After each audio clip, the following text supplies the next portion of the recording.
خورشید علم کا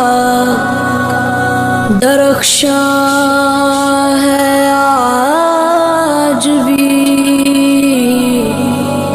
احمد رضا پیارے۔ السلام علیکم ورحمۃ اللہ وبرکاتہ۔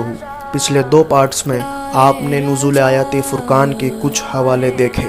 اب میرے امام نے ایک اور کتاب لکھی زمین کی گردش کے رد میں، گریوٹی کے رد میں۔ یہ کتاب صرف اور صرف سائنٹیفک ریفرنس کے بیس پہ لکھی گئی۔ اس کتاب کا نام ہے فوز مبین۔ فوز مبین میں میرے امام اہل سنت نے 105 ریفرنس دیے ہیں اور سارے سائنٹیفک ریفرنس ہیں، جن سے یہ ثابت ہوتا ہے کہ زمین گردش نہیں کرتی۔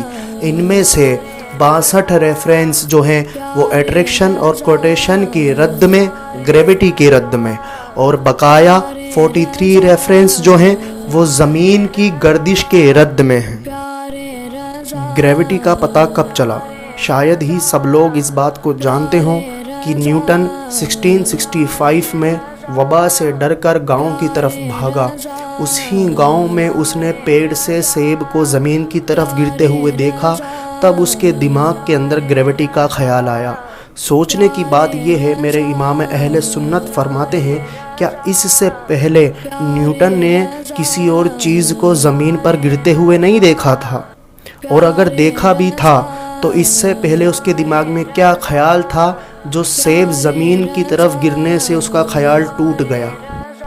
نیوٹن نے جب سیب کو زمین پر آتے دیکھا تو اسے گریوٹی کا پتہ چلا، اور جب اس ہی نیوٹن نے اوپر گردن کو اٹھایا تو شاخ سے سیب کو نافریت کے سبب بھاگتا ہوا پایا، جبکہ شاخ سے سیب کو ہٹانے کے لیے نافریت اور جاذبیت دونوں کی ضرورت نہیں، دونوں میں سے ایک کافی ہے۔ اب نافریت کسے کہتے ہیں؟ تو آپ ایک پتھر کو ایک دھاگے سے باندھیے اور اسے گھمائیے۔ گھومنے کی وجہ سے اس کے اندر فورس پیدا ہوگا اور وہ چھوٹ کر بھاگنا چاہے گا۔ اس ہی فورس کو نافریت کہتے ہیں۔ ماڈرن سائنس کہتی ہے زمین کے اندر 9.8 کا گریوٹی فورس ہے، اور یہ گریوٹی فورس ہر چھوٹی اور بڑی چیز کے اوپر 9.8 سے ہی کام کرتا ہے، کم زیادہ نہیں ہوتا۔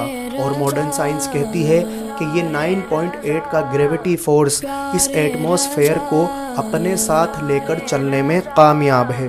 سوال پیدا یہ ہوتا ہے، جب اتنے بڑے ایٹماسفیئر کے اوپر 9.8 کا فورس لگ رہا ہے اور اس کی وجہ سے وہ ایٹماسفیئر رکا ہوا ہے، تھما ہوا ہے، تو یہ کیسے ممکن ہے کہ وہی 9.8 کا فورس میرے اوپر لگے یا آپ کے اوپر لگے اور آپ اپنے پیر کو زمین سے اٹھا پائیں؟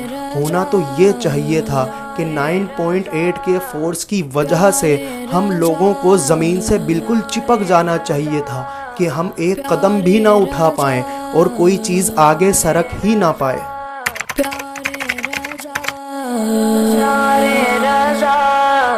پیارے رضا